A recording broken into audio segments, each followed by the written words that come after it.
Bien le bonsoir à chacun et à chacune. Je me nomme Obéni Nakla Armand Moïse, guide spirituel du ministère de la révélation de l'épouse. Apocalypse 12, 1, Apocalypse 12, 14, Matthieu 25, 10. Je suis l'accomplissement de la promesse faite en Ésaïe 11, 1 à 6. Dieu, en envoyant ses anges sur la terre, a promis un temps de restauration de toutes choses. Conformément à Luc 18, 8, je viens manifestant la seconde venue du Christ sur terre. Je suis venu afin d'apporter à l'humanité l'enlèvement, la foi de l'enlèvement, la connaissance de tous les mystères cachés en Christ et la sanctification parfaite. Au jour d'aujourd'hui, nous sommes au dernier jour à la clôture de la 10e convention de ce glorieux ministère dédié à l'Éternel Dieu des armées. Aujourd'hui, nous avons eu un agréable thème qui n'était rien d'autre que « Qui dites-vous que je suis ?» Quoique les détails ne furent pas donnés à tous par manque de temps, mais l'Esprit de Dieu, par ma pauvre personne, a expliqué que « Qui dites-vous que je suis ?» arrive et intervient à un niveau où le ministère prophétique d'un envoyé de Dieu dans son apostolat arrive à maturité, afin maintenant d'éprouver la maturité de ceux qui l'entourent. Parce que quand un père a son enfant, il lui impose le mot papa, dis papa, dis papa, dis maman, dis maman. Mais à un certain moment, il lui demande, toi-même tu ne sais pas que je suis ton papa, tu ne sais pas que je suis ton papa. C'est pour lui montrer que, c'est pour que le père puisse voir de l'enfant, recevoir de l'enfant la maturité. Jésus-Christ, il marchait avec ses disciples, c'est lui qui les a appelés. Et lui-même le dit dans Jean 6, c'est moi qui vous ai appelés. Matthieu 10 confirme qu'il les a appelés les 12 et il leur a donné leur lettre de mission en les remplissant de toute puissance et de tout pouvoir. Mais dans Matthieu 16, il leur demande, qui dit-on que je suis? Puis il leur pose la question, qui dites-vous? Vous qui me suivez tous les jours là, qui dites-vous que je suis? Nous sommes à la 10e convention, ça veut dire 10 ans de ministère. 10 ans de ministère sans bavure, sans échec, par la présence et la grâce du Saint-Esprit, par ma pauvre et petite personne. J'ai pris mon Dieu de me maintenir toujours son humilité, de maintenir toujours son peuple dans sa gratitude et dans sa reconnaissance. Je m'adresse au peuple de l'humanité, à l'humanité entière, au peuple de la Côte d'Ivoire, au peuple de l'Afrique, surtout de l'Afrique de l'Ouest. Vous qui avez soif de la parole, vous qui pensez connaître Dieu, venez écouter, venez éprouver. Acte 17, 11 dit que certaines personnes discutaient tous les jours, certains croyants, certains chrétiens d'une certaine ville discutaient tous les jours des Écritures afin de voir et de saisir la portée du message que Paul leur apportait. Moi, je vous demande de ne pas venir me défier forcément, de ne pas venir forcément faire des débats, mais de venir éprouver, venez écouter et allez-y remplis. On me demande de part et d'autre, qu'est-ce que j'enseigne, qu'est-ce que je prêche? Chaque prophète vient. Paul, lorsque nous étions encore dans les ténèbres, Paul a reçu la lumière du Christ afin que, en dehors d'Israël, Dieu puisse sauver les nations. Ainsi, il est venu avec un ministère de réconciliation de la part de Dieu. Il fut 7 personnes, 7 esprits comme ça, à venir sur la terre. L'avant-dernier fut William Marion Branham, le dernier en date, qui est encore en vie, je le signale, du nom de Zakpa Daniel Etienne, l'authentique et véritable voix de Menu, en accomplissement de Matthieu 25, 1 à 6, est là. Et c'est là-bas que je suis né, tout comme Jésus-Christ devait naître dans une bergerie. Je suis là pour la sanctification parfaite, car quiconque n'est pas sanctifié ne verra pas la face du Seigneur. Et selon Exode 33, 20, quiconque voit le Seigneur disparaît. Il faut la sanctification. Je suis là pour la foi de l'enlèvement par la connaissance de tous les mystères cachés en Christ. L'enlèvement est une promesse qui a été faite dans 1 Corinthiens 15, afin que tous les corps soient transformés au jour de l'avènement du Seigneur. Et les gens pensent qu'on va quitter la terre, on va partir comme ça. En dehors de la stratosphère, il y a ce qu'on appelle les satellites. Il y a là-bas le manque d'oxygène. Quand on va partir, on va quitter la Terre. Comment est-ce que cela va se faire? Est-ce qu'on va quitter la Terre dans nos corps physiques avec les vêtements que nous portons? Ou bien nous allons nous coucher, appeler repos ou encore la mort du corps physique? Venez au ministère de la révélation de l'épouse. Là se trouve la vérité. Et vous connaîtrez la vérité qui vous affranchira, selon Jean 8, 32. Cette parole est certaine et elle doit s'accomplir dans votre vie. Si vous pensez aimer Dieu, vous qui avez l'amour de la vérité. Vous savez, l'homme spirituel utilise un langage spirituel et l'homme animal ne comprend pas. Je ne suis pas en train de vous injurier, mais je suis en train de dire que quand nous sommes enfants, nous avons un certain langage. Mais quand nous grandissons, pour se faire comprendre et pour comprendre les autres, il faut adopter leur langage. Telles est ainsi les lois du spirituel. Et il faudrait que vous comprenez que Jésus de Nazareth, la question est claire, même si j'ai compris la profondeur, et je vais répondre, Jésus de Nazareth est le prophète Jésus-Christ est le Messie. Jésus de Nazareth est le prophète. C'est pourquoi il a fait l'œuvre d'un prophète. Quand il est arrivé, il a guéri les malades. Il a annoncé les choses à venir. Selon Amos 3, verset 6, verset 7. Il a guéri les malades, il a annoncé les choses à venir. Mais Jésus le Christ, celui qui était la plénitude, le même prophète là, avait une double mission parce qu'il était aussi le véritable et réel Dieu. L'Esprit éternel qui n'a ni commencement de jour ni fin de jour, qui a pris un corps appelé Jésus et il a recouvert. Si vous lisez bien les Écritures, si vous êtes curieux et si vous êtes amoureux de la parole, vous verrez que Jésus est un nom emprunté. Parce que dans l'Ancien Testament, lorsqu'il était annoncé, même par l'ange Gabriel, qui est arrivé dans Matthieu 1, à parler à Marie, la mère du corps Jésus, il n'a pas dit l'enfant s'appellera Jésus. Il lui a dit s'appellera Emmanuel. Dans l'Ancien Testament, le nom qui était apporté était Emmanuel. D'où vient que l'enfant naît et les parents lui donnent le nom de Jésus. Alors que même l'ange ne lui a pas dit vous l'appellerez Jésus. Mystère des mystères. Vous me dites que, à m'entendre parler, Jésus n'est pas, on a l'impression que Jésus n'est pas un mystère. Écoutez, ce que l'homme appelle mystérieux est ce qu'il ne comprend pas et il ne veut pas que l'homme approche. Ce que Dieu appelle mystérieux est ce qui n'est pas de la portée de l'homme, mais qu'il arrive à décortiquer aussi facilement parce que Dieu est l'enseignant par excellence. J'enseigne la vérité. Dis comment est-ce qu'a commencé la terre, le ciel, l'origine de toutes choses, le monde entier appelle cela mystère. Mais si l'instigateur même de ces choses, le créateur lui-même, incarne un corps et qui vient expliquer, on dira que la chose est simple. On a l'impression que tu simplifies, mais c'est lui qui a créé sa chose. Comment est-ce que tu veux que, pourquoi tu veux qu'il rende la chose encore mystérieuse? Elle est mystérieuse à tes yeux parce que tu n'en saisis pas la portée. Mais quand lui-même il vient expliquer, pour ceux qui sont déjà allés à l'école, je vais prendre ce qui est cas pratique, les mathématiques. Quand on voit l'inconnu X, on se dit que ça là, ça n'a pas de solution. Mais quand le professeur arrive, ça n'a plus de mystère pour nous. Oui, Jésus-Christ est né par rapport sexuel. Il est né de rapport sexuel. Mais sa mission est différente, très différente de nous, notre mission. Je l'enseigne. Ce sont les mystères enfouis et cachés dans les Écritures. Le Jésus-Christ qu'on vous fait adorer, dont on dit que la naissance est virginale, soit-disant naissance est virginale, est un Jésus-Christ sauvage au dos courbé.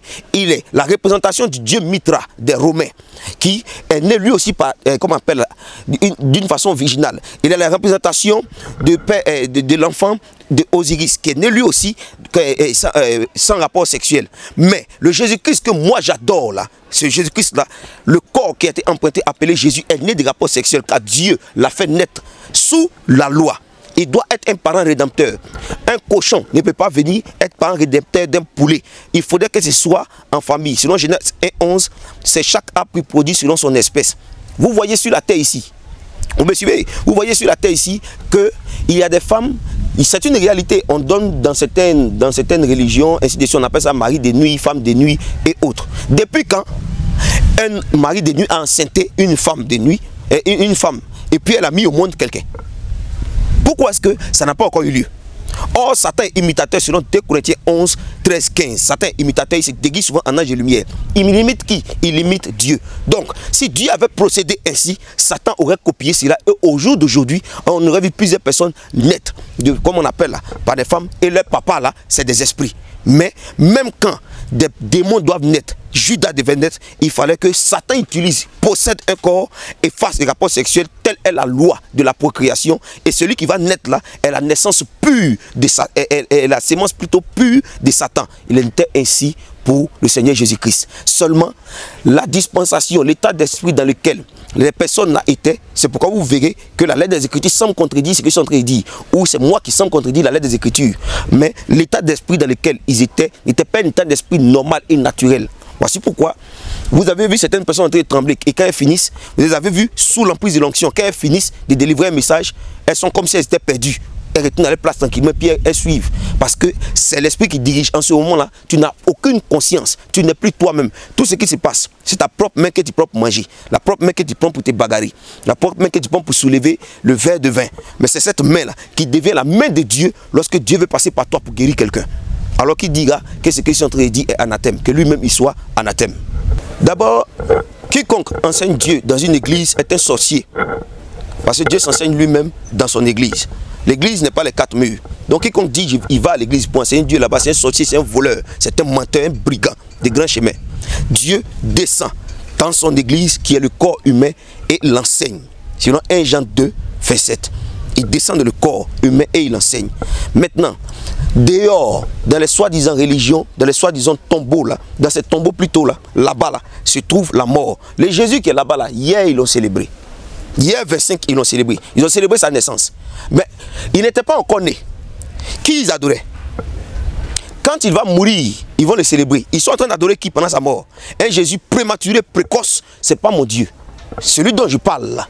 Et je m'adressais à mon peuple. Ça, c'est mon peuple. C'est de mon peuple et à mon peuple que je parlais. Ça veut dire que si toi, le catholique, toi, l'invité, tu arrives, tu ne pourras pas comprendre parce que tu n'es pas encore né. Qui a déjà vu sur la terre une mère en train de dire à son enfant qui est dans le ventre, tiens l'argent, va acheter quelque chose. On donne les prescriptions, on donne les ordonnances à celui qui est déjà né. C'est pourquoi, pour comprendre la portée du message que le Fils de l'homme annonce, faites comme Nicodème, soyez nés de nouveau et vous comprendrez mon message. Mais je vais vous donner un avant-goût. Parce que même si ce n'est pas chez toi, quand la voisine cuisine du poulet, ça te met l'eau à la bouche à cause de l'odeur. Je vais vous donner un peu d'odeur. Mais quoique la nourriture soit pour mes enfants. Voici que cette histoire de écouter ou encore regarder Dieu avec votre cœur depuis longtemps. À chaque fois que quelqu'un doit venir, il passe par. Personne ne s'élève en se baladant comme ça et puis il arrive au lieu de prière. Il y a toujours des invitations, toujours des évangélisations. Tu as entendu. Tu as entendu. Mais maintenant, viens expérimenter. Et en fonction de ton expérience, tu verras maintenant comment avoir et attirer ou encore entretenir ton expérience, ton adoration dans l'intimité de ton Dieu. C'est une parole qui est adressée à chaque membre, c'est-à-dire chacun. Ne regarde pas ce que ta soeur est en train de dire, n'écoute pas ce qu'elle est en train de dire, ne regarde pas ce qu'elle vit avec ton Dieu pour dire, Seigneur, c'est ça là que je vais vivre. Tu ne connaîtras pas encore. Le grand Job dit, mes oreilles ont entendu parler de toi, maintenant mes yeux t'ont vu, je reconnais que tu peux tout. Mais quand il adorait au départ, là, il ne savait pas qu'il pouvait tout. Il savait, mais l'expérience rapproche plus de l'intimité de Dieu. Ne suis pas Dieu par rapport à ce qu'on t'a dit seulement, mais vois Dieu avec ton cœur. Et tout ce que tu diras là sera avec franchise. Vous savez, il n'y a rien de nouveau sous le soleil. Ecclésiaste c'est clair. Ce qui a été, c'est ce qui sera. Et ce qui s'est fait au commencement, c'est ce qui va se répéter au jour d'aujourd'hui. Si aujourd'hui est lundi, ce n'est pas un jour nouveau. Parce que dans une semaine, on sera encore à lundi. Ce sont les choses qui se répètent. Hier, les pères de ceux qui sont en train d'être dans les communautés et puis ils se rejoignent, ainsi de suite là, ce sont les mêmes qui ont construit la tour de Babel.